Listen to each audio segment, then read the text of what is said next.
Okay, everybody, welcome to the Jewish Study Center. I'm Jerry Garfinkel. I'm the treasurer as well as the tech director for the Study Center. As treasurer, I always tell people that our classes are free.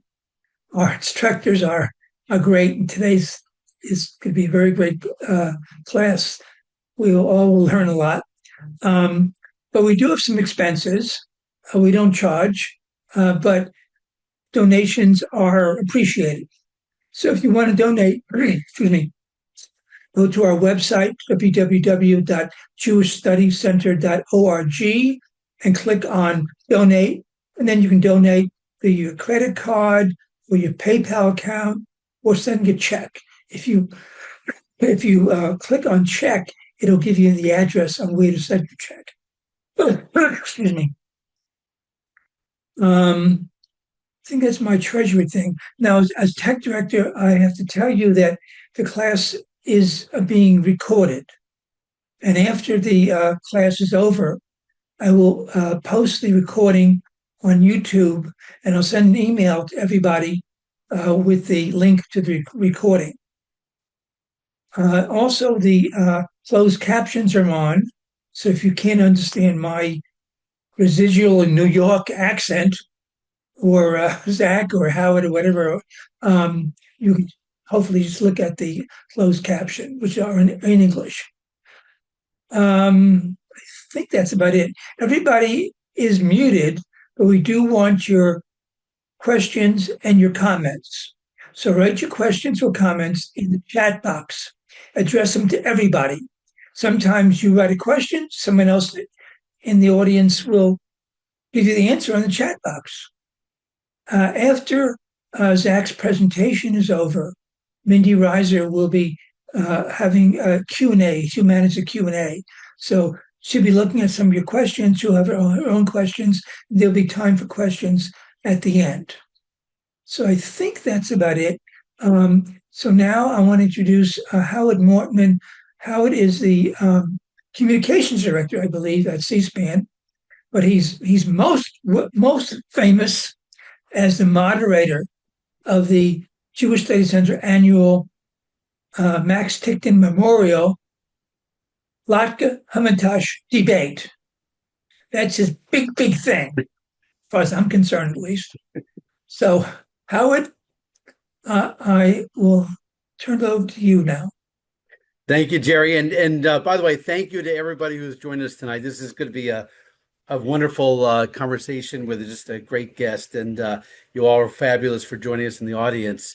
I have the honor of introducing Zach Shemtob, who is the executive editor of SCOTUSblog. SCOTUSblog is a leading website and resource on the United States Supreme Court. Prior to joining SCOTUSblog, Zach was a criminal defense lawyer at the boutique firm Lankler, Sifford, and Wohl. Before that, Zach was an assistant professor of criminology at Central Connecticut State University, where he focused on legal decision making. Zach graduated from Georgetown Law, where he served as editor-in-chief of the Law Review. He clerked for federal judges on the U.S. Court of Appeals for the Second Circuit and the U.S. District Court for the Southern District of New York. Zach has written extensively on the Supreme Court and its jurisprudence for both the popular press and academic journals, and has also appeared as a commentator on NPR, C-SPAN. By the way, I'm coming to you live right now from C-SPAN, and Zach, you did a terrific job for us yesterday, going to the big Supreme Court case Thank you. yesterday. So I can tell you firsthand how great Zach is, and thank you. Maybe not as big a Supreme Court case as some folks were hoping for. That's true. Well, we'll get into that and several other leading news outlets. So please give a warm Jewish Studies Center welcome to the wonderful, talented Zach Shemtob. Thanks so much, Howard. And I'm really glad to be here. The one thing is I tested it out, and this may go a bit long or it may go a bit short, but I'll see how far we get and go from there because I really do want people's questions. So first of all, just want to put out there, I'm sure many lecturers do. I do not use generally PowerPoint, so you're just going to have to see my face. An old instructor of mine said that PowerPoints were a crutch for weak instructors. I don't believe that, especially given how advanced some of that technology has become. But I put together a PowerPoint of, the faces of all the Jewish justices, and I said, we don't need to see all these folks. I can describe some of it. I thought it took away. So, all that said, let's get started. So, I'm first going to go over the history of the Jewish justices, many of whom are truly American originals, and not necessarily in the best ways, as we will hear all about. I'm then going to explore how their Judaism affected them, though this can be hard to parse out at times. I'll also conclude with why I think the era of the Jewish justices is over, which may be a little controversial. So I used a ton of resources to put this lecture together. I also wrote an article on Jewish and Catholic justices a few years back, when there were more Jews and Catholics. No, there are more Catholics on the court now, but when there were more Jews on the court. One great resource, though, if you want to check out, is Jewish Justices of the Supreme Court from Brandeis to Kagan. It's a book by David Dalen, in 2017. So a little bit about the Supreme Court. So the Supreme Court was founded in March 4th, 1789. That's the same day as the first session of Congress. By comparison, George Washington assumed the presidency on April 30th of that year. The first court had six Supreme Court justices. It changed around six times before settling on the present total of nine in 1869. They were all, as you'd imagine, Protestants, which lasted for 180 years. By the way, interesting historical fact, we've only had one justice unaffiliated with any religious organization, which isn't to say that he was an atheist, but he was unaffiliated with any religious organization. That was the not particularly well-known David Davis, who was sad in the 1860s. So at the time of the founding, there were around 2,500 Jews in the country. That's around 0.1% of the total population. Jews on the court dovetails with the political history of Jews in the United States in general, although that's a topic which is way too big for this lecture. Though you should know a number of Jews fought in the Revolution, probably around 100. There's a famous letter from George Washington to the Hebrew congregation of Newport, Rhode Island, where he, essentially praises the Jews, and it's a real incredible message of religious toleration if you haven't read it. The first Jewish official was elected in 1805. There was a Jewish member of Congress in 1845, and there was a Jewish member of the Senate in 1845 as well. So, as for Jews in the law, there were a decent amount of Jewish lawyers from the get-go, even pre-Revolutionary War days. In terms of judicial positions, there were several Jewish state judges throughout the 1800s. Remarkably, though, and for those who are not as familiar with the United States judicial system, the states have state courts and state judges, and then we have federal courts with federal judges. And when we're talking about the circuit courts, the federal district courts, or the Supreme Court, the United States Supreme Court, we're talking about the federal system. The federal system gets a great deal of the attention, although to be fair, a lot of the action is actually in the state courts. But regardless, there were many state Jewish judges throughout the 1800s, but remarkably, the first Jewish federal judge was not appointed until 1900 by President William McKinley. His name was Jacob Trier, and he served on the U.S. District Court for the Eastern District of Arkansas.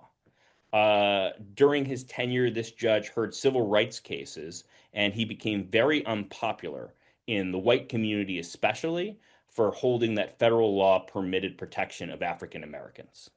So that was the first Jewish federal judge. Then there's the Supreme Court.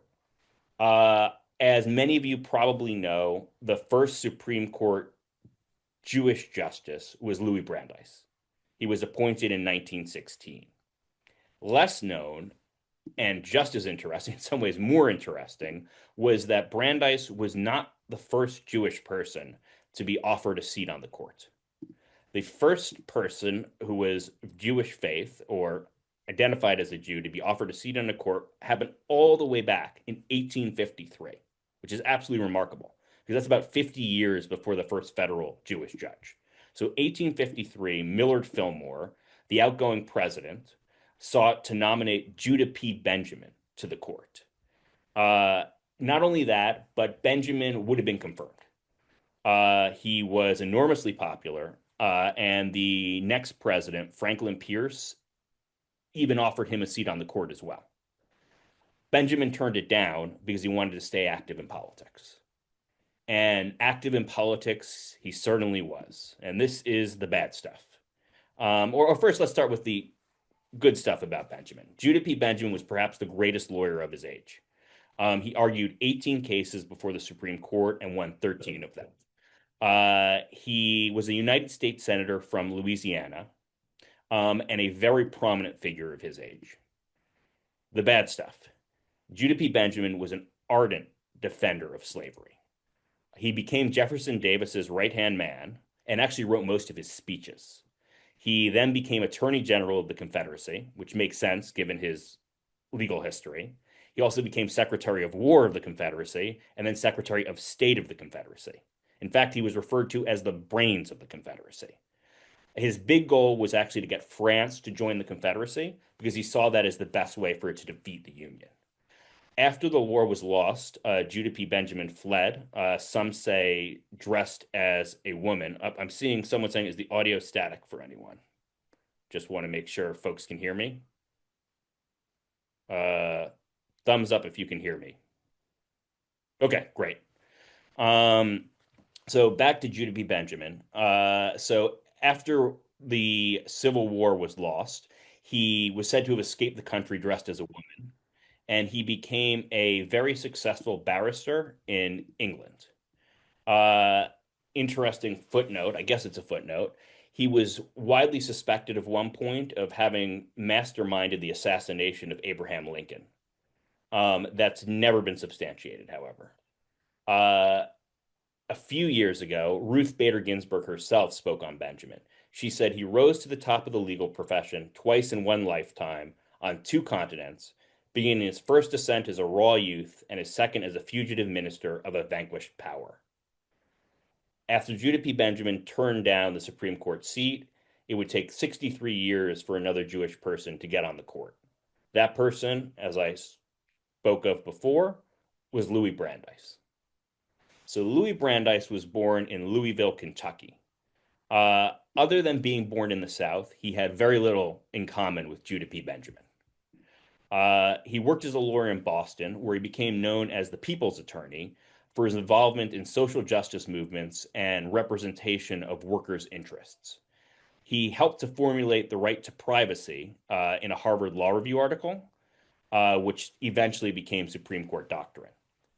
Brandeis was a fierce proponent of progressivism, protecting workers, promoting antitrust laws. This was, after all, the progressive age, and using social science to try to better society.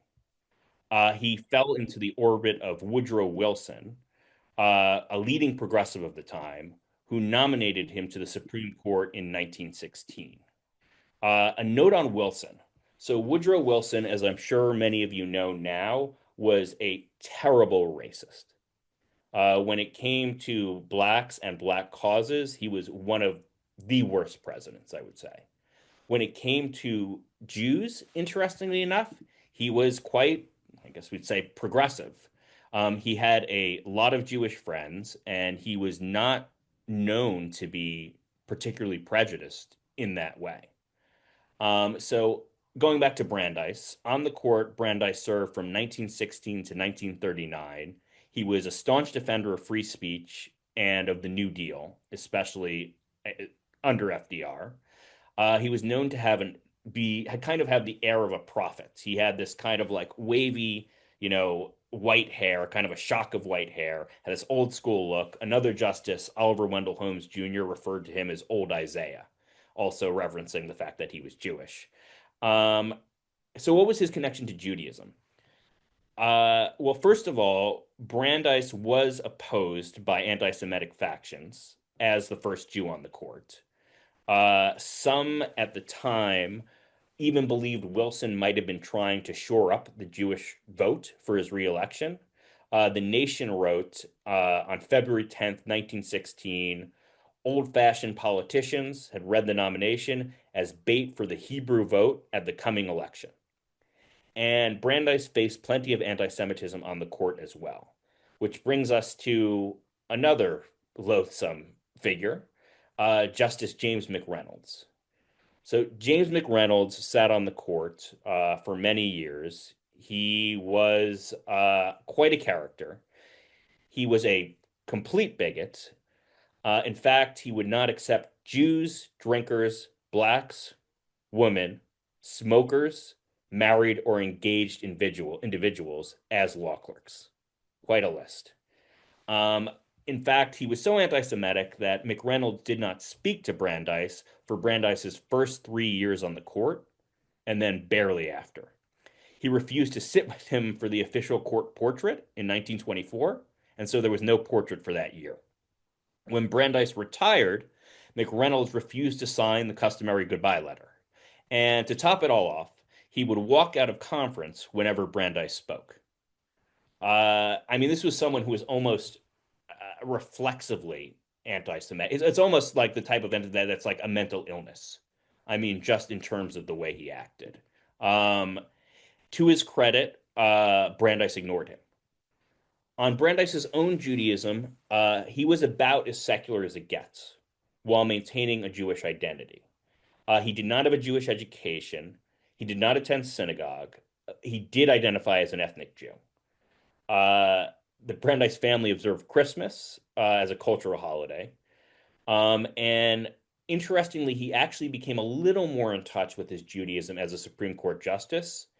He found faculty positions for Jews, and he also became a leader of the American Zionist movement. He once said, to be good Americans, we must be better Jews, and to be better Jews, we must become Zionists. I think it's safe to say, though, to a certain extent, the progressive strain in Judaism at the time influenced his decisions and his general outlook. So that's Brandeis, known to many perhaps as the most famous Jew on the court. Now these days, perhaps second to Ginsburg, who we will discuss later on. So next up was Benjamin Cardozo. Benjamin Cardozo was a Sephardic Jew, actually. Some have debated whether he's the first Hispanic justice as opposed to Sotomayor, since he came from the Iberian Peninsula. I think that debate has generally been, no, not really considered that, but it's an interesting footnote. He had served on the New York Court of Appeals. On the New York Court of Appeals, he's considered a legend. He wrote the Palsgraf decision, which I won't go into, but every law student will know about, or at least shudder about. He was appointed by Herbert Hoover to the court. Hoover was very close to many Jews and supportive of Jewish causes.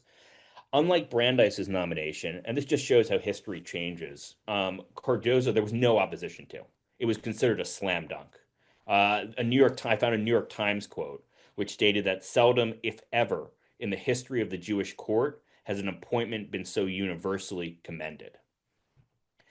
Interestingly, on the court, Cardozo did not have as many notable decisions as Brandeis or many of the other justices we're going to discuss. He found Washington, D.C. to be a bit much, and he did not get on great with some of his colleagues. That said, he very often joined with Brandeis in support of free speech and other progressive causes. Like Brandeis, he was quite progressive, and he was very protective of FDR's New Deal. Which brings us again to McReynolds. So, as you can imagine, given how unhappy McReynolds was about Brandeis, he was even less happy about Cardozo. In fact, or Cardozo, he teamed with other justices in imploring the president not to, in his lovely words, afflict the court with another Jew. McReynolds did not get his way, and he would, as a result, he showed, Cardoza what he felt about him. He would read the newspaper. He read the newspaper at Cardoza's swearing in. He would also uh, hold a paper over his face when the justice gave an opinion from the bench. Unlike Brandeis, Cardoza had not faced a good deal of anti-Semitism in his life. And he was also considered at the time rather delicate, was the term used. A lot of folks have speculated what is meant by delicate. One of the views is that he was gay.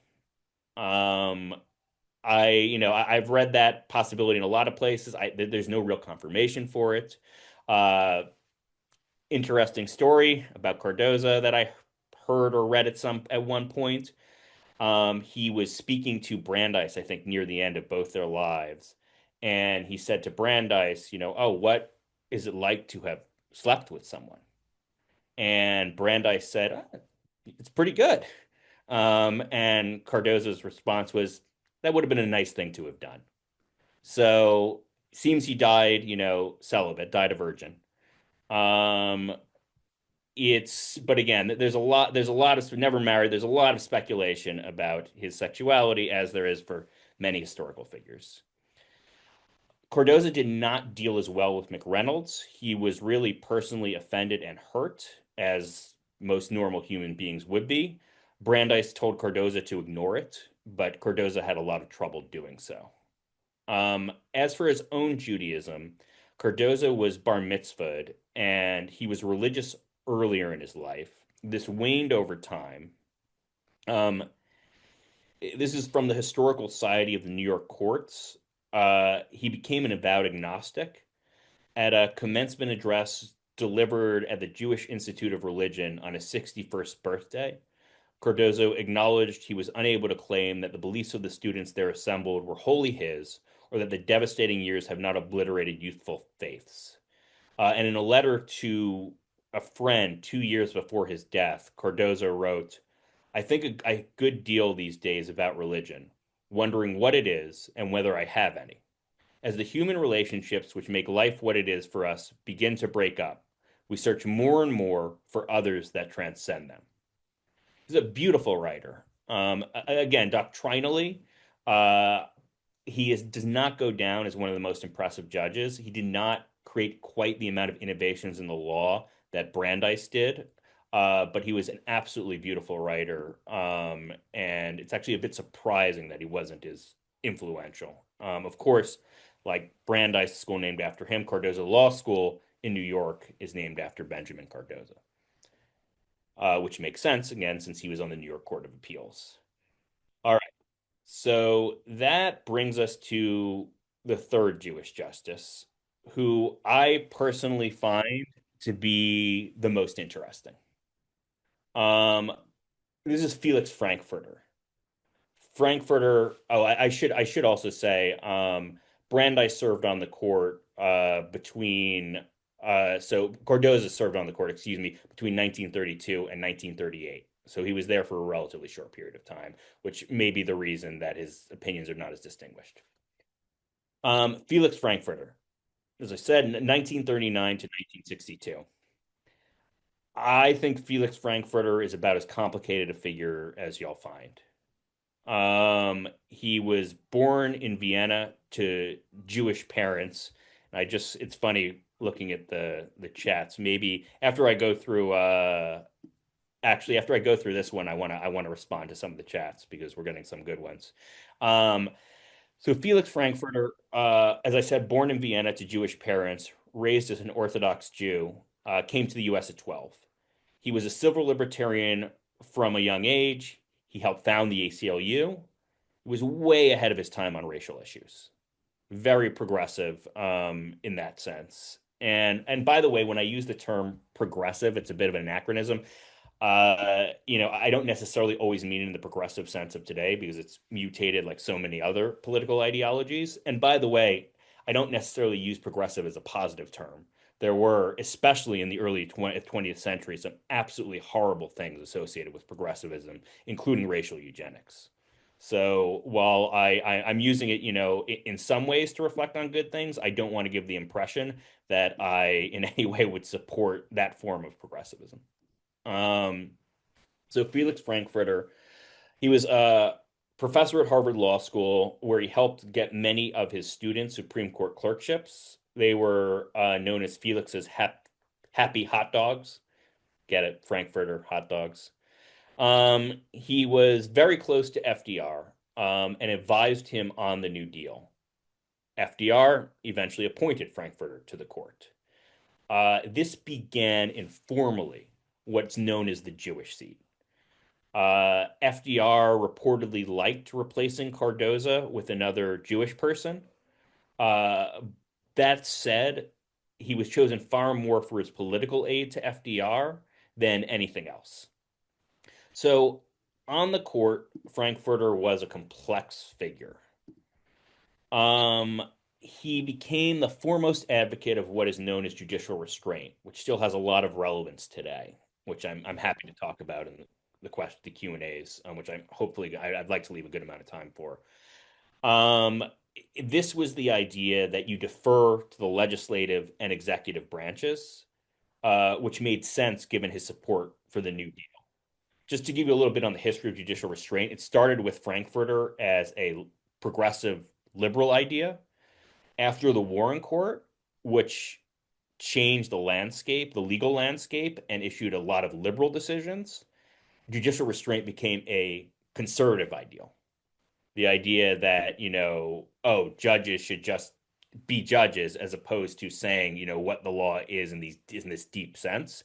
Now we're seeing judicial restraint become a liberal idea again.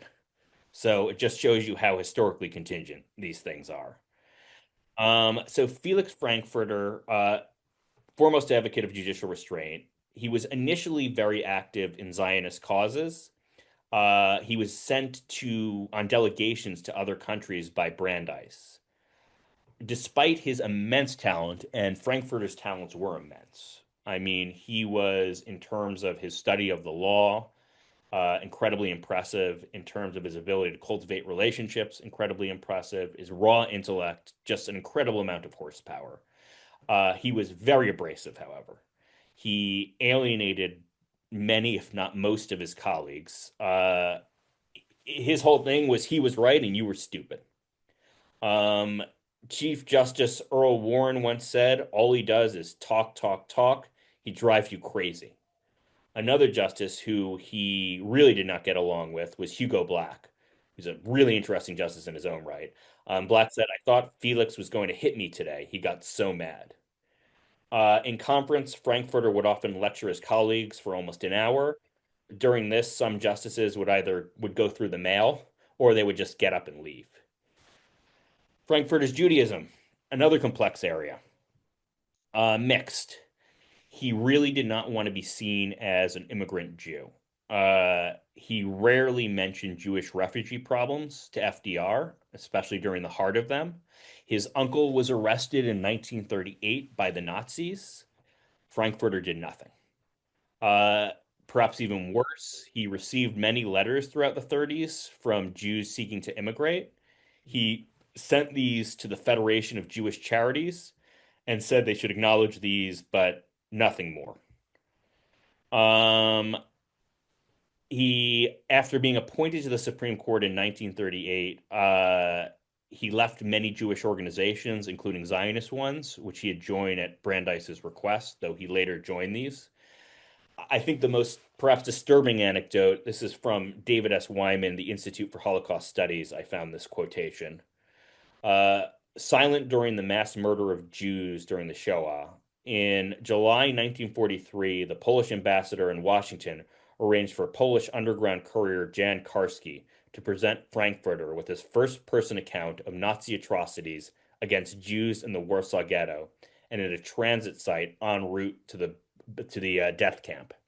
After listening to Karski's report, Frankfurter remarked, "Mr. Karski, I am unable to believe you." Challenged by the Polish ambassador, who was also present, Frankfurter responded, "Mr. Ambassador, I did not say this young man is lying. I said I am unable to believe him. There is a difference." So he was not in any way helpful to the Jews while this was going on. There's a lot of potential reasons why that was. Um, One of them that I've seen is that he really considered himself, he was embarrassed by the fact that he was an immigrant and perhaps an immigrant Jew, and he didn't want to make that a part of his identity. And as this rose to the fore, it was not something that he wanted to deal with. That said, he was not above using his Judaism in his opinions. There's a case called West Virginia versus Barnett. Uh, the justices ruled 6-3 there that the government could not compel students to salute the flag or recite the pledge. Frankfurter disagreed. In the opening line, he wrote, "One who belongs to the most vilified and persecuted minority in history is not likely to be insensible to the freedoms guaranteed by our Constitution." So there he references Judaism. As I said, an incredibly complicated person. I saw someone put Frankfurter was a curmudgeon. Yes, that understates it. Let's see. And then a few more on Frankfurter quoting the Karski letter. So next up is Abe Goldberg, the great what could have been. So after Benjamin Cardozo died in 1938, Frankfurter succeeded him. Frankfurter retires in 1962. President Kennedy then names another Jew, Arthur Goldberg, to succeed him. This is when the term Jewish seat began to be widely used, though it was never official. RFK himself admitted that replacing Frankfurter with another Jewish person was to establish something like a Jewish seat. Goldberg served from 1962 to 1965, only 3 years. As I said, he's one of the great what could have been justices. Honestly, I think he could have been, for better or worse, one of the most influential justices, not only of the 20th century, but potentially of all time. His father's line, he came from a shtetl in Poland, which was later the site of Auschwitz. He was the top labor attorney of the mid 20th century, became very close to JFK and the Kennedys, and was appointed as Secretary of Labor by JFK in 1961. A brilliant legal mind, great civil rights writer on the court, an architect of abolishing capital punishment. At one point in Supreme Court history, and we can go into these decisions, but there was, it seemed that capital punishment was coming to an end. In Furman versus Georgia in early 1970s, the Supreme Court actually said it could be no longer done as practiced. Then it came back in 1976, Gregg versus Georgia. But the architect of a lot of abolishing the death penalty was Goldberg. He was way ahead of his time in a lot of ways. Then, in 1965, LBJ asked Goldberg to become the ambassador to the UN and deal with Vietnam, which is quite a task. LBJ, the speculation is, being ever the strategist, did not want Goldberg on the court. He wanted his own guy, who we'll talk about, to be on there. So this was a way to knock him out. Goldberg himself thought that he would be put back on the court when his task was over. I don't think Goldberg understood LBJ. I don't think he knew that this was a power play. And as a result, when he was done with his task, he was told that LBJ was done with him. And Goldberg then ran for governor of New York. He lost to Nelson Rockefeller. He returned to the practice of law and actually argued once before the Supreme Court. Along with Abe Fortas, who will be next, he was the only justice to have done this after leaving the court. Plenty of justices have done it before coming on the court, but this was after leaving the court. Apparently, it didn't go very well. One commentator, Brad Schneider, wrote one of the worst arguments I'd ever heard by one of the smartest men I've ever known. One wonders if his heart was no longer in the game. So, as for his Judaism, he's probably the most quote unquote Jewish of the justices we've yet encountered. He was very active in Jewish affairs and had famous Passover Seders with some of the biggest names in DC. This is from the Jewish press. Goldberg recognized his career was shaped by liberal Jewish social ethics and by his experience as the son of poor Jewish immigrants. And he always proclaimed his pride in his Jewish heritage. My concern for justice, for peace, for enlightenment stems from my heritage. He was an outspoken Zionist. He was an ambassador during the 1967 Six-Day War. Unlike in Vietnam, he was able to accomplish something, negotiating the eventual ceasefire between Israel and its neighbors. He was very concerned with the Jews in the Soviet Union. He also, in 1981, he gathered Jewish leaders in the American Jewish Commission on the Holocaust. This was to, I'm quoting, record and publish the truth as nearly as we could determine as to what American Jewish leaders did and what indeed they might have been able to do in all of the circumstances to mitigate the massive evils of the Holocaust, which actually makes me think of Frankfurter. This did not go well. The effort was highly controversial. American politics, personally, he was basically, to the Goldberg Commission, as it became known, was widely attacked. He ultimately regretted his decision to leave the court. And so, again, another complex figure, and really, to me, what could have been. I see someone says Goldberg was an author of UN Resolution 242.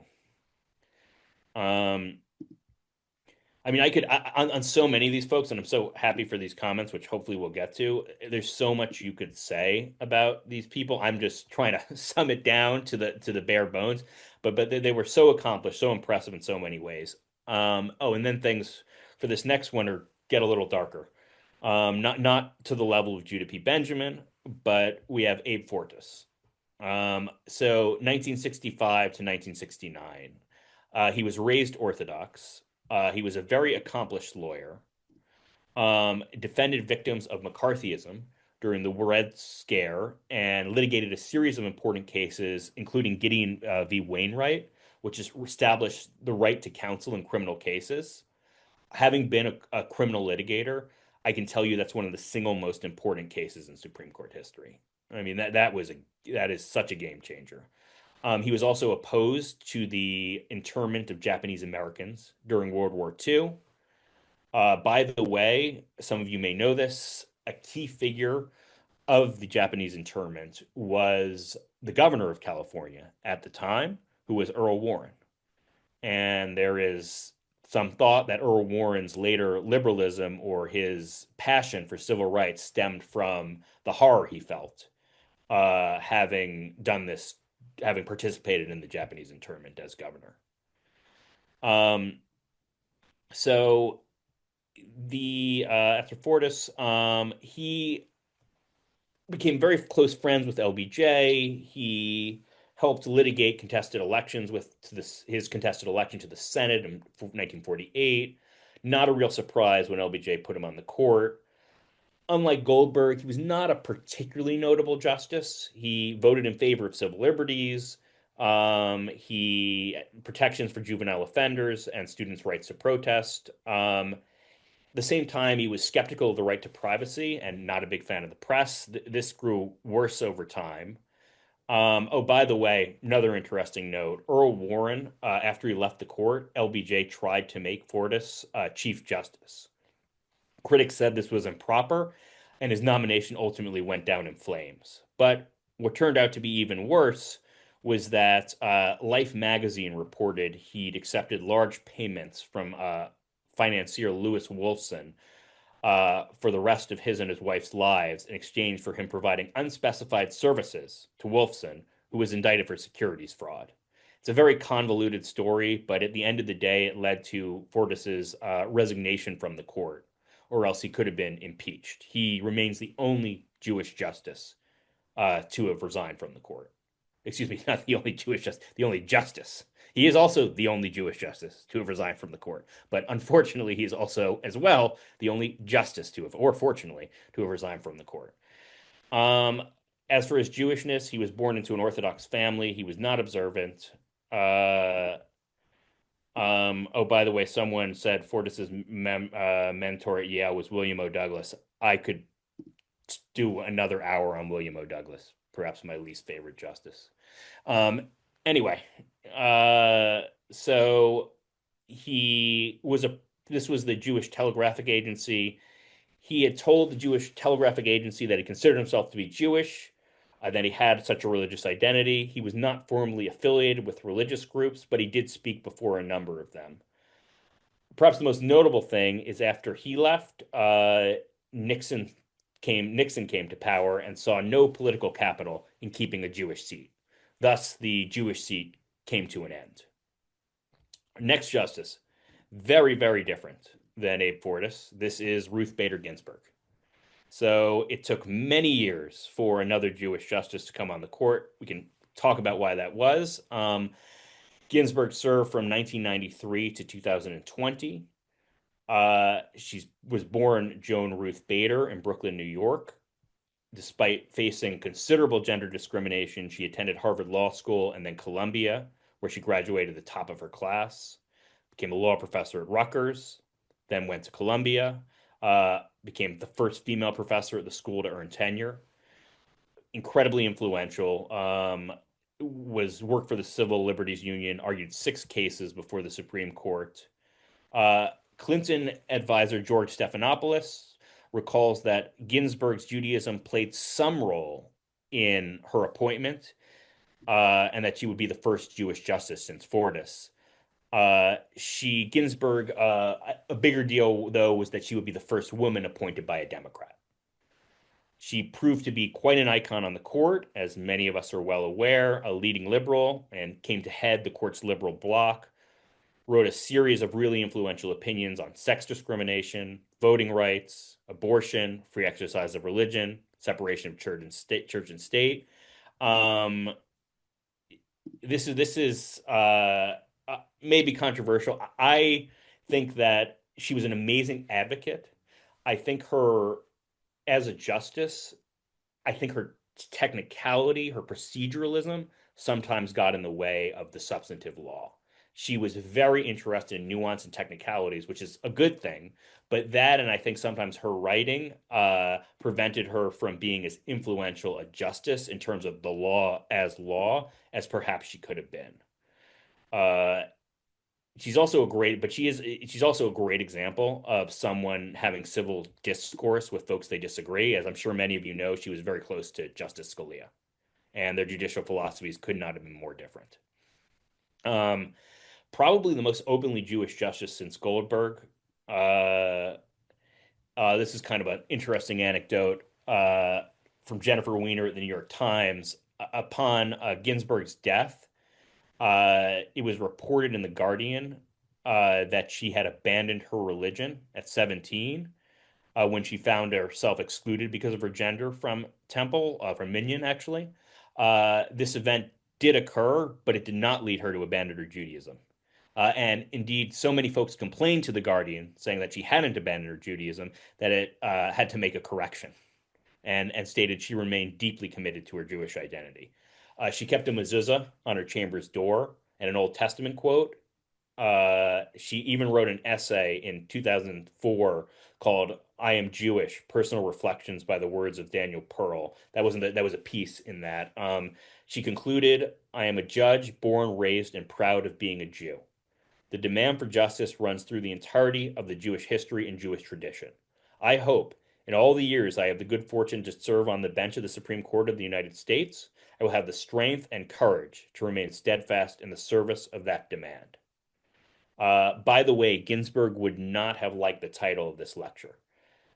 She once referred to her 5 Jewish predecessors, and she said, "We're justices who happen to be Jews. We're not Jewish justices."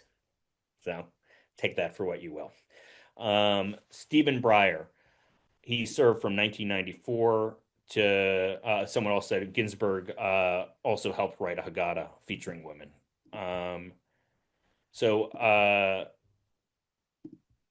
Stephen Breyer. Breyer was born in San Francisco, California. He was raised in a middle-class Reform Jewish family. For those interested, I learned from Tablet Magazine that his Hebrew name is Shlomo ben Yitzhak, the same name as Rashi, the great biblical Rashi, the great biblical scholar. He's married to, this is kind of an interesting note, married to Joanna Freda Hare. She's a member of the British aristocracy, the younger daughter of John Hare, the first Viscount Blankenham, and granddaughter of Richard Hare, the fourth Earl of Listowel, which is rather un-Jewish. She was a law clerk to Justice Goldberg. Excuse me, he was a law clerk to Justice Goldberg, who we discussed and wrote some of his most famous opinions. Professor at Harvard Law School. Bill Clinton considered both him and RBJ and ultimately decided on RBJ because he found Breyer to be too academic, a bit of a cold fish, which, to be fair, not the cold fish part, but the academic part was his reputation on the court. Following heavy lobbying by Senator Ted Kennedy, there was another opening, he ended up in the court. His Judaism was not mentioned at any time during his confirmation hearing. This was not considered a factor in nominating him. He was a moderate liberal on the court, liberal on civil rights, abortion, and the death penalty. He was more conservative on criminal justice issues. In terms of his Judaism, up there is one of the most secular of the Jewish justices. His daughter is actually an Episcopal priest. I could find honestly very little on Brandeis's Judaism, and especially in relation to how he sees it as affecting his jurisprudence in contrast to Ginsburg. One thing I saw the Jewish Journal wrote, he represents a pragmatic, moderately liberal position on the court that many would find consistent with their Jewish values. Okay. Finally is Elena Kagan. So Elena Kagan is the only current Jewish justice on the court. Her parents are children of Russian Jewish immigrants, grew up on West End Avenue and 75th Street. Is a member of the modern Orthodox Lincoln Square Synagogue. Lawyering and Judaism were important to her from the very start. At the time of her bat mitzvah, this was not done ritually in the synagogue on a Saturday, and she fought with her rabbi about this, and they came to a compromise. She would read from the book of Ruth on a Friday night in the temple. Post-graduation, she clerked for Thurgood Marshall. Thurgood Marshall, an iconic justice, actually gave her the nickname Shorty. She became the dean of Harvard Law School in 2003 and the first female solicitor general under President Obama, who then appointed her to the court as his second pick after Sotomayor in 2010. No indication that her Judaism was considered when she was selected. My favorite mention of her Judaism during her hearings, however, was when she was asked by Lindsey Graham. He was questioning her about the Christmas Day bomber, kind of a side issue there. And she started to answer, and then he cut her off. And he asked her, well, what were you doing on Christmas Day? And Kagan responded, like all Jews, I was probably at a Chinese restaurant. Her Jewish identity, other than that, was not really talked about at her nomination, though she considers herself reportedly a conservative Jew, and she has praised the importance of social justice in her Jewish upbringing and importance to the legal field. I was going to go over the contenders a little bit, but probably don't have time to do so. I'll just talk about them very quickly. One was Douglas Ginsburg. Ginsburg is the only anomaly here, especially in recent times, because he was conservative. A senior judge on the District of Columbia Circuit. He was nominated by Reagan to the court in 1987. Some of you may be aware it flamed out. It was reported by Nina Totenberg, who's an amazing Supreme Court reporter, that he had smoked marijuana several times in his student days in the 60s, and then with his students as an assistant professor during the 70s. So there was a good deal of, some would say hysteria around that, and as a result, his nomination bounced. It ended up being Kennedy who got the seat. Other one, Merrick Garland. So believe it or not, his name may deceive you, but Merrick Garland is Jewish. His original last name was Garfinkel. Merrick, of course, is not a Jewish name, but then again, my son's name is Harlan. It's not much of a Jewish name either. He was raised conservative but became reformed, very proud of his Jewish heritage. He would often talk about how his grandparents left the Pale Settlement, fleeing anti-Semitism. It's clearly something very important to him. Um, I'm not going to go into the politics of what happened, but effectively, as we know, after the Scalia seat was vacated or Scalia died, the Republicans refused to vote on his nomination, and then we know what happened next. Trump ended up winning, and his nomination was withdrawn. So there was no Merrick Garland on the Supreme Court. Okay, so got essentially 6 minutes left, or I'm treating it as 6 minutes. Takeaways. So why have there been so many Jews on the court in the first place? I think it will come no surprise that there's a disproportionately high level of education among Jewish persons, especially when it comes to legal training. And as their political influence increased over time and political barriers lowered, um, perhaps it's not unexpected that such a group of people would end up at the top of the legal ladder. In some scenarios, being Jewish even became an advantage, reflecting the president's openness to diversity. But I will talk about how that has changed. As for the Jewish justices themselves, I think it's important to draw out some commonalities, which says something about the type of Jew who is most likely to become a justice. Every single Jewish justice has been progressive or liberal. And this has greatly influenced some of their jurisprudence. Now there might be an argument about Frankfurter. He became, because of a judicial restraint, became more conservative. And by the time he left the Warren Court, he was in some ways considered the most conservative justice, but he certainly came initially from a progressive background. Uh, the there's no doubt, I think, that however we want to define certain Jewish values, but they did influence, and the justices themselves said this, influenced that progressivism, and this in turn likely influenced their jurisprudence. I think RBG probably stands as the foremost example of this. Also, these justices, talking about the Jewish justices, have generally considered themselves Jewish, but often not in a religious sense, or not in a deeply religious sense. In some ways, they're the ultimate secular Jews, a lot of them incredibly accomplished, striving, and with Jewish social justice values. Again, this makes some sense given how alienating much of the country would have found an explicitly Jewish justice.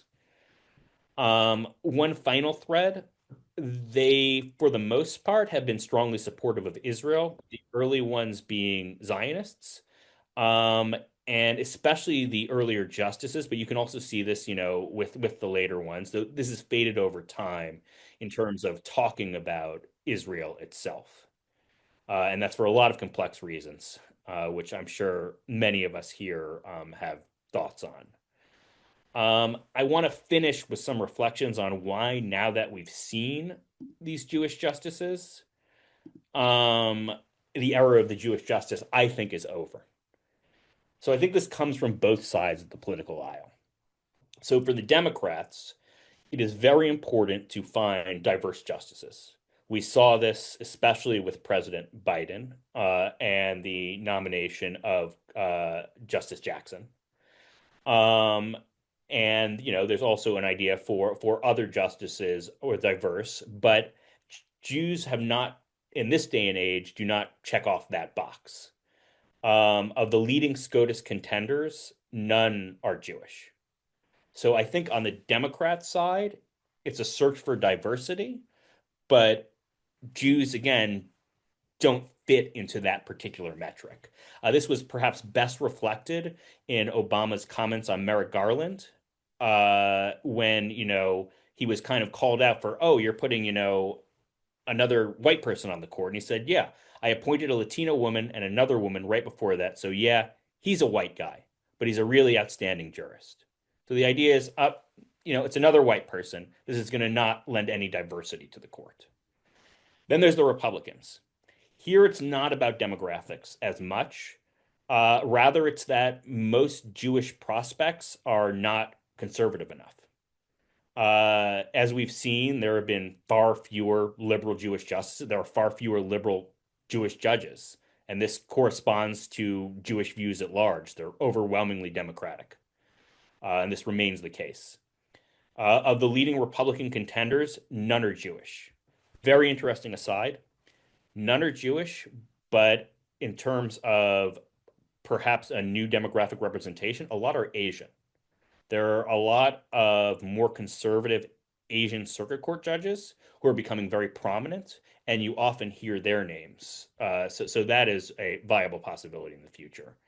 Um, Republicans often have tended to prefer conservative Catholics, and you can tell by the current makeup of the court. Roberts, Kavanaugh, Barrett, Alito, Thomas, and Gorsuch.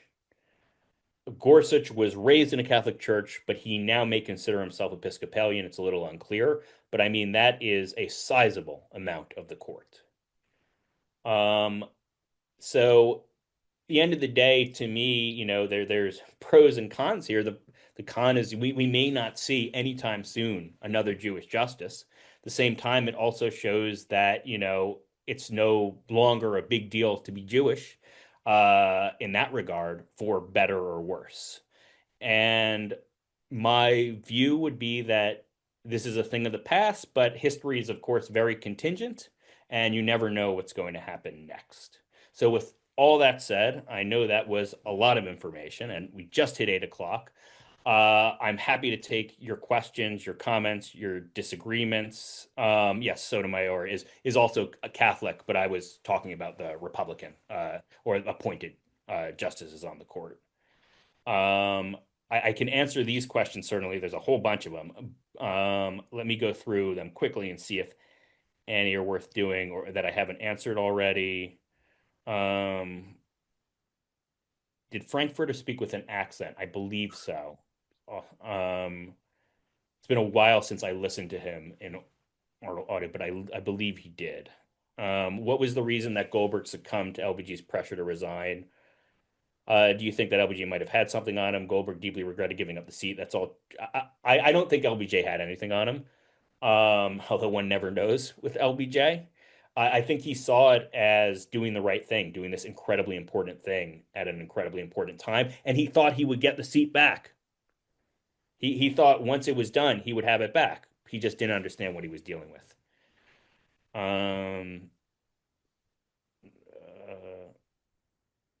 Okay, while you're pondering that, Yep. let me just ask you one or two questions, then we can go back to see who's turning up in the chat. Okay, in terms of Jewish admissions to law schools, okay, that's kind of necessary to be an attorney in most places. What was it like to be Jewish and interested in going to a law school over, from, I don't know, 1800 till today? I mean, I don't have a great deal of knowledge on that subject. My understanding is that it was similar to the difficulties Jews faced in general getting into universities, that law schools were not very different in that regard. But then the barriers over time decreased and it became a good deal easier. For instance, for Ginsburg, the issue was not that she was, for law school, the issue was not that she was Jewish, it was that she was a woman, which made it difficult at that time. I will say one area which I am more familiar with are the law firms. So the major law firms were not known for accepting Jews or being very skeptical towards Jews. And so essentially, Jews formed their own. And those firms became more successful. A great example is Wachtell, which ultimately became a wildly successful firm. So that was a direct reaction to Jews being excluded. As Denise pointed out, Ginsburg couldn't get a job with a big law firm. Okay, let me talk about Israel and the Jewish justices. We've heard about how some justices really underscored their Zionism or encouraged people to be Zionist. Well, how did the Israeli establishment, if you will, the people in Knesset, the people who were the president or close to the president, what did they have to say about Jews on the Supreme Court? So there's not a lot that I could find on that, actually. I have no doubt that they were supportive and that they saw this as a good thing for society to have folks in that position of influence. And also, many of these folks were very close in the Zion as a result of the Zionist movement to folks in Israel, especially in the earlier days. But in terms of direct connections, yes, there were closeness early on, but I don't have a great deal of information about how on the other side what the general feeling was. Okay, again, these are very broad questions, but the bar associations, they're really important and they have very talkative people. Any particularly interesting things that they did as the Jewish folks got onto the court? Yeah, they were absolutely supportive. I will say that in reading this, there was some skepticism, especially among not only the bar organization, but I mean the bar organization was part of that help, but and something I forgot to say, Jewish groups um, were often very supportive of liberal Jewish nominations, but not so much conservative ones. For instance, I think Ginsburg, not Douglas Ginsburg, not RBG, actually faced some skepticism from such groups for his conservative views. But yeah, the bar organizations themselves were part of this, but also there's a whole diversity of them with many different views, so it's hard to pin down a single view there. Okay, do we have any folks with questions for our speaker? There are a lot of interesting observations, which is great. Let me see here. Okay, in terms of aspirations of successful lawyers, is the Supreme Court something that people are interested in getting into? There are constraints there. The justices do not earn extravagant salaries. But again, it's sort of the acme of a legal career. But in your conversations, are people interested in finding their way through the complexities of getting nominated? And how does one go about that in the first place to get on the track to be a Supreme Court justice? Well, these days, in order to be a Supreme Court justice, you have to have gone to one of the best schools. Every Supreme Court justice, but Notre Dame, has essentially gone to Yale or Harvard. It's in Notre Dame, Barrett being Notre Dame, has gone to Yale or Harvard. So first of all, you have to go to a top school. Then you have to get a top clerkship, preferably not only with a top circuit court judge, but a Supreme Court justice. Then you have to go to a top firm. Then you have to perform in that firm as a partner. And then you have to go become a judge, generally on the circuit court, uh, and make all sorts of the right political connections. So you need to choose your path wisely, choose who you associate with, don't have too much of a paper trail. And if you do have a paper trail, make sure it's on one side. It's obviously become so ideological that if you do it, make sure that, it's in support of your particular side. In terms of, folks wanting to be Supreme Court justices, absolutely. I mean, the vast majority of litigators who are interested in the court in general would take that over most most anything else in a heartbeat. You're right. The pay isn't great, but I think that's more of an issue in some ways for district court judges and circuit court judges than the Supreme Court. Because I'll tell you, if you want to make money, well, one way is to become a Supreme Court clerk. Then you can get signing bonuses of up to $500,000. And then if you want to do it for the money, then why not become a Supreme Court justice, leave the court, and then the amount of money you could make is hard to imagine. So yes, despite all the controversies, despite all the ideological disputes, despite all the headaches, it is hard to imagine a job, that is held in higher esteem. Okay, again, I know we're cutting down on time here. In terms of the world of the clerks, most of us who are not in the legal profession don't quite understand their roles. But would the Jewish clerks have had any kind of bonding together? Would they have discussions because they were particularly Jewish, or does that not matter at that level? And how did their fellow clerks deal with them? Was their being Jewish making any difference? It's a great question. I do not know. I have not heard stories about anti-Semitism directed at clerks. I mean, the fact is, if your justice had enough faith in you to nominate you to not to nominate you to choose you as his or her clerk, it would be considered very bad form for the other clerks to treat you disrespectfully, especially about your religion. So I am skeptical that other clerks would have at least been explicitly discriminatory, and clerks are very often more liberal than their justices. So I think since given they were more progressive, at least in this sense, they would, I think, generally treat Jewish or other diverse clerks pretty well. Thanks. Excuse me. There's someone who wants to give a question, I think. Eugene Nesherman. Yes. Can you hear me? Yeah. Yep. Yeah. Yes. I think we can. You seem to be muted, but I heard you just a minute ago. Okay. Now can you hear me? Yes. Yep. Yeah. In your comment about why Justice Goldberg accepted the request of Johnson, my understanding was Johnson was extremely persuasive.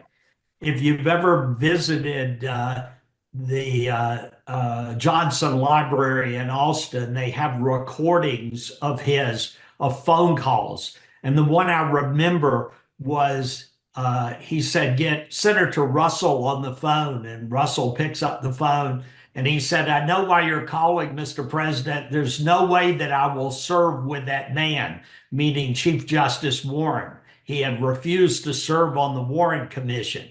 By the end of that conversation that the family put in this recording, he said, "Yes, sir, Mr. President, thank you for asking me. It's my honor to serve." Yep. I think Johnson was extremely persuasive, and all the writings that I've read about Justice Goldberg was that he just could not say no to Johnson. Yeah, I mean, there's a reason Johnson was the master of the Senate. I mean, this was one of the most persuasive people there was. But I do think part of it was Goldberg had in his head that he would be, and I don't know what Johnson said to him, but that he had in his head that he could return to the court. And that turned out, of course, not to be the case. And I could see a scenario where maybe Johnson told him something implying that he could, but in Johnson's head, it was like, once I knock this guy out, I'm not going to deal with him again in any serious way. Which is crazy because he put him in such an important position. But yeah, I want to reiterate that I do think, given Goldberg's opinions in the short time he was on the court, he could have been quite a justice, and we'll never know. Let me, as we're coming to a close here, turn to Howard, who introduced you. Howard, you must have a question that has been burning for. Sorry to interrupt, Howard, but I don't want to. But I saw Wendy, someone also raised their hand. Just Right. Sorry, Howard. Yeah. Wendy? Oh, I thought Howard was. Oops. Go ahead, Wendy. Okay. Go ahead. Okay. I have a comment and a question. In 1990, I was a long-range planning attorney for the Federal Judicial Center as the court came up with the committee came up with its first long-range plan for the federal courts. And the battle for me at that time, we were doing long-range planning. It was the first time that had ever been done for the courts. And demographic diversity was definitely going to be a challenge in the future. And I got into a lot of trouble for providing research and statements that they should consider the demography of the population. as they consider, and even the fact that we were going to have a lot of immigrants and the only languages of translation were French and Spanish, and we had Hmong immigrants, so in courts they couldn't understand what was going on, and they had to listen to the official translation. Anyway, my question: the fact that it took 30 years from then for Ketanji Brown Jackson to be the first African American female justice is pretty remarkable. And the reason I'm saying all this to preface my question is that I'm very interested in what you think about. I agree with you that it looks unlikely that there are going to be Jewish justices for quite a while. But if you look into the future, I mean, the dimensions of antipathy on the liberal side toward Israel, and the ascent of white Christianity as dominant themes in our current situation, and the fact that we're such a minority, and that it looks like the battle is between the larger groups for who's going to control. But I'm wondering how long, I mean, given the cycles of history and how things change, that's immediately, I agree with you, but what do you see as you look longer term, given what Jewish people bring to law, for example, because of Torah in our backgrounds, even if we aren't religious? Do you see any hope longer term, and how far out? It's a good question. It's a really hard question. Yeah, just your opinion. It's a mess. My opinion is we won't, and it could be totally watched. It'll be proven wrong in a month. But my opinion is it will be decades before we see another Jewish justice. I think the future of the court on the conservative side, the Republican side, is probably South Asian and East Asian judges, which is a long time coming, by the way. I mean, you were talking about how absurd it was that it took this long for. It's absurd that we have not had an Asian justice. So I think that's a great thing. And so I think that's the future on that side. I think on the Democrat side, I do think we'll have more, Black justices, Latino justices. I just don't see, but it just seems like the way things are now, Jewish justices are going to be in no way a priority for either side in the way they were in the past. Now, as I said at the end, you just don't know which way history is going to go. If you had told me some of the events which we've seen take place were going to take place like 20, years ago, I would have said you're insane. Like everything you said makes no sense. So given that, who knows? But I just don't see it the way things are moving and the narratives out there as anything I would expect at this point. Thank you. I guess some of the question, it partly seems like it depends on whether we ever get back to merit as opposed to substance and merit as opposed to group membership and politics.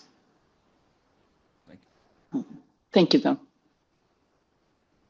Okay, we're coming to an end, but Howard, do you want to ask anything or comment to somebody who follows these things? And Yeah, actually, Zach, as you're talking, so once they get on the court, beyond being Jewish, for any justice, I know they're supposed to adjudicate and rule and consider cases based strictly on the merit of the law, but for justices, have they brought their own religious convictions to bear in how they are deciding cases? Not a Jewish question, but Catholic, whatever religion. They're not supposed to, but do they ever? Again, certainly not explicitly. In fact, at one point, I think it was Jeff Stone, a law professor, I think he was at Chicago, wrote an article about how Scalia's Catholicism affects his jurisprudence, and Scalia went berserk. And he said there's no, way to there's a Catholic justice. There's no way to make there's not a Catholic hamburger. There's not a Catholic justice. That's absurd. And he actually said he would no longer speak at Chicago until Stone was gone. That's Scalia. I mean, there's been lots of talk about Alito and how it affects him. I mean, what's kind of interesting is just speaking about the Catholic justices. If you kind of lined up Catholic doctrine and the way they vote, it's definitely not 1-to-1 by any means. I mean, a lot of these conservative Catholic justices are supportive, for instance, of the death penalty. And that is Catholic doctrine? No way. And actually, for those interested, Justice Barrett was asked about this, and I think she said she actually morally opposed it, but would have to, her role as a justice is to do differently than that. So not only do they not do it explicitly, when it's been brought up, there's been a strong reaction against it. All that said, we're all affected by our priors. And if one of our most important priors is our religious upbringing and the values of that upbringing, you're not going to be able to separate that from decision making, despite what you may say otherwise on the left, right, and the middle. So I think that it's crazy to say that certain values don't affect jurisprudence, but certainly not explicitly. Great. Zach, I want to thank you before I turn it back over to Jerry. Two things. First of all, huge thanks to you for doing this. The chat, and Mindy was fabulous, but the comments were really informed and very interesting. Can you spend 30 seconds or so telling us about your work and how to follow your SCOTUS blog, and put in a plug for SCOTUS blog while you have the platform here. Thanks so much, Howard. I really appreciate that. So yeah, I'm the executive editor of the site SCOTUS blog. In case you don't know it, we are the most comprehensive, driven site on the Supreme Court in the United States. We have commenters who share their views, but in terms of our reporting, we are down the middle, unbiased, and we think give the best analysis of everything that happens on the court as quickly as possible out there. And so please, visit us at SCOTUSblog if you haven't already.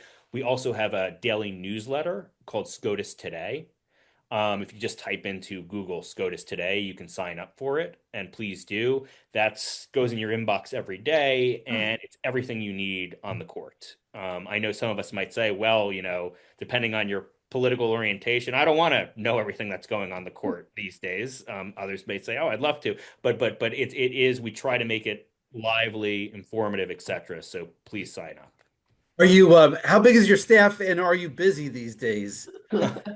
So it's a staff's around 5 for SCOTUSblog itself. Yes, we are extremely busy. Today, this morning, we had 3 opinions come down. The Supreme Court is now announcing some of its opinions. I'm sure everyone knows about the emergency or interim docket, which I could talk about for hours as well. That keeps us very busy. And then, of course, everyone's anticipating a certain case, which may or may not involve tariffs, that we're also monitoring and, are a go-to source for. So yes, it's been a very busy few days, and it's going to continue to be. Well, Zach, on top of all the work you're doing professionally for SCOTUSblog, thank you on behalf of the Jewish Study Center for spending time with us and our audience and our participants and our community. So thank you so much for just an incredible presentation. Jerry or Mindy, I'm going to throw it back to you guys for any closing business or closing thanks to Jerry or to Mindy. Yeah, let me thank you, Zach, as well as Mindy, for some very interesting questions, and Howard for actually getting you into this thing. A couple of short comments. You mentioned about Merrick Garland. His great-grandfather, I think, changed the name from Garfinkel. It wasn't him himself. It was a few generations back. Yep. When I first learned about it, I was shocked, we have a Garfinkel who almost was on the Supreme Court. Brandeis was the head of the American Zionist group, but he was not really for Israel, I mean, he wanted the Jewish state to be in Africa. He was a big opponent of Weizmann, who Right. pushed for Palestine. So, and by the way, I don't know if you know Mel Urovsky, who was a schoolmate of mine, high school and college. He's written a large book about Great. Brandeis. By the way, yeah, for folks who haven't read his book on Brandeis, it's great. It's one of the best biographies of a Supreme Court justice there is. Yeah, I mean, Mel we used to know as mush, but it's not a great book. It's also a very big, very long book. Unfortunately, a lot of them are. But before I forget, Jerry, I just want to say very quickly about, since you brought up Garland, one thing that was kind of funny. There was an obituary run, not obituary, the opposite of obituary. There was, well, maybe it was ultimately there was a judicial obituary for Garland after everything that happened. But for Garland, when it was reported when he was first nominated, there was a news report that he had a Protestant father, because, it was like Merrick Garland, of course. And then there was it was in the New York Times, I think. And then there was actually a correction in the New York Times saying he did not have a Protestant father. He's Jewish. Yeah. Right. And by the way, you were mentioning with Howard about your blog and stuff. We'll email later. Give me an email about how people can, access your things, your newsletter, your blog, your whatever it might be. When I write the email to give people a link to the recording, I'll put more information in there also. So Great. we can sort of have a little continuity over there.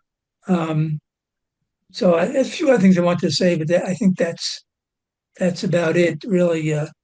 One thing you said something was a little typo, I think, that Fortress was the only one who resigned. He resigned because of a minor scandal, I guess. I mean, John Jay even resigned. I mean, the very first Chief Justice. I mean, people have resigned a lot. Yeah, I mean, so the resignation of Fortas was ultimately, yes, that's right, by resigned. Certainly, justice, as we know, I mean, most recently have left the court. This was the only resignation, I would say, in lieu of being impeached or potentially impeached. Resigning. He scandalized, basically. Yeah. Yeah. And it's interesting how big a scandal it was. There's some debate on that. Originally, when I read about it, I was not impressed, in the sense that I said, "Oh, this isn't so." The more I read, the more disturbing it became. It was pretty ugly, and we can debate that compared to plenty of other judicial scandals, but it was certainly a black mark on the court. Thomas hasn't resigned. There's a lot of scandals with him, and so anyway, thank you again. We do have classes the next few weeks. Next week there'll be a class about the early Hebrew printing. Reb Shlomo Pereira from Richmond will be giving that class. He's a rabbi and an economist. Then the week after that, we're going to have a class about the modern Orthodoxy in the last 80 years, how it survived and how it changed, and what the future prospects for modern Orthodoxy might be. A very diverse set of topics. Again, thank you very much, Zach. It was to me at least, very interesting. I think most people enjoyed it. We all enjoyed it, no question there. Okay. So give me more information later. I will put it into the email later. And thanks. Okay. Thank you for coming, everybody. Thank you.